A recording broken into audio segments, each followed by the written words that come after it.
morning. Benjamin! Let's go, we gotta go to the next bus. My name is Catherine Byrne, and I am a Cycle 1 teacher at Christmas Park School in the Lester B. Pearson School Board. Sure. So my lesson today was using a really great, rich, wordless text to encourage my students to talk, to look for details, and to use strategies to make meaning. We started by activating prior knowledge, talking about what we knew about races, stories with races, what could happen in the plot. We asked some questions. We wondered aloud what could happen to help us compare as we were progressing through the story and noticing the plot. We did some role playing to help understand character and to delve into that a little bit. And we followed up by retelling the story and talking a lot about what is the big idea that the author was trying to convey. I think that predicting is a really important strategy, and I think that kids do it really naturally. Alessio. I think everyone won because I could see a little bit of, there's like Don't open the book, mister. that. Because of this? Because This. they're all... I could oh, you see- see a line. Okay, but Alessio, look, what direction are they going compared to that Straight. line? So do you think that's the beginning or the end? I think it's beginning and that's the end. Oh, and this is the end down here. Oh, very interesting. The two big ladybugs are trying to beat each other, and the little one is flying over them, and the little ladybug won the race instead of the big one. So you're thinking that you're going to think the big one is winning, but actually the little one is going to win. Did you get that idea from another story? Did it remind you of something? What did it remind you of that helped you make that prediction? We know that good readers predict, and we know that they compare their predictions as they read. That's why it's a valuable strategy, because you're making a mental picture of what you think is going to happen in this story, and as you read, you're going back and forth between it. So I wanted to provide a really concrete representation of the thinking that I hope they're doing, and to model that skill for the kids who are maybe not paying as close attention. What I'm going to ask you to do in a minute is turn and talk with a neighbor about what you think might happen in this book. I'm going to ask Timur and Jack to just show us again what it's going to look like when we turn and talk. They're close together, their knees are touching, they're quiet voices, and they're just talking to each other. In Cycle 1 and perhaps older, you can't expect that students are just going to have amazing, deep, meaningful conversations. The skills of conversation and the skills of response happen with a lot of really hard work. It happens with a lot of work on routines. It happens with a lot of work on classroom community. It happens with teaching about collaboration and teaching them to communicate with each other. What could happen in this book about ladybug? All the little ones are going. You think the little ones are going to win? Why do you think that? I tried to ask as many open-ended questions as I could, and to not validate the content of what they were saying, but to validate the strategies they were using as readers, because I wanted them to talk and I wanted them to have the process of making meaning together through talking. Samantha, describe what's happening. Tell us what is happening. He said, "Grab my hand." And then the others grabbed the y'all one's hand, and then so he pulled them all out. Maybe on the next page, the little ladybug will pull, and it will, they will, all run together. I love how you described that, Tyler. I liked how you said maybe on the next page. Those are good words to tell what you predict is going to happen. As students progress through the years, they're going to be asked to respond to texts in more sophisticated ways and more in writing.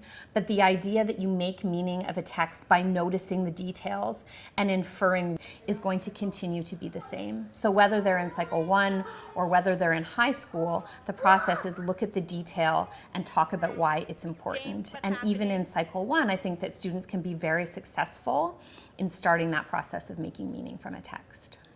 Ladybugs are starting the race. Can someone describe what it would say? They're actually going. Can someone add to it? Timer, you want to give it a try? The ladybugs have passed the finish line, and the beginning line, and it looks like some of them are in the lead. Whoa, I like how you use that race language. I want you to find a bubble space where you can be one of the ladybugs in the race.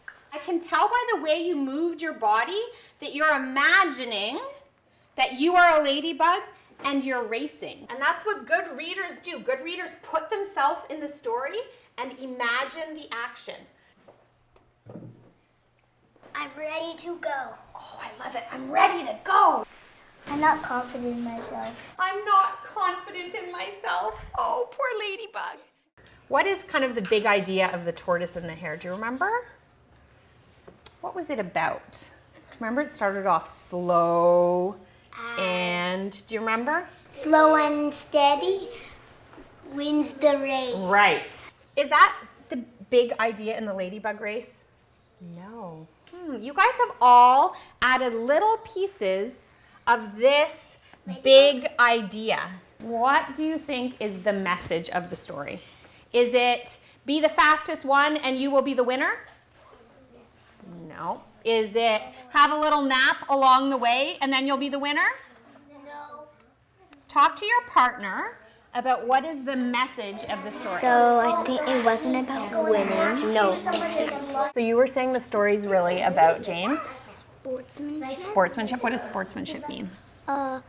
Like if somebody won, you don't go, I lost. Okay. Sportsmanship is not about the winning or bragging about winning or losing. What's it about? It's about caring. It's about caring. It's about having fun. It's about having fun. And how did they... And working together. So hang on a second. What happened to the ladybugs that make you think that's the big idea of the story? We know there was a big idea because of what happened in the story, because of the details. So let's see if we can put that together a little bit. I think it's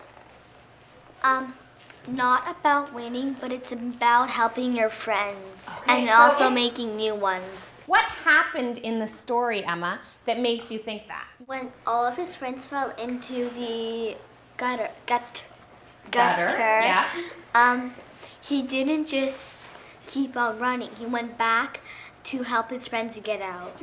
And that makes us think the big idea is about helping each other and making new friends. We paid attention to this. So I think you saw a lot of language skills on display in our lesson on the ladybug race. There was a tremendous amount of listening and responding to each other happening. And there was also a tremendous amount of synthesis of the information they were looking at because they weren't provided with any of the text for the story. They were 100% making meaning by describing it and listening to each other's descriptions and then inferring which parts of the picture were important to tell the story. There's the two little tiny brown ladybugs that really make the whole plot happen and that really carry the big idea of the story. And to see them be able to pick that out and then connect it to a bigger idea was really impressive. How do you know, Max, what detail tells you that they're flying? Because I see their wings out. Wings are out. Max, watch this. Oh, he's winning! Kind of losing. What do you think is happening to those guys that Max was telling us are falling in the gutter? What is happening to those guys or girls or bugs? Yeah. Olivia, what's happening? They're all falling down by flapping their wings so hard. They're flapping their wings so hard, they're falling down. Where are they falling down into?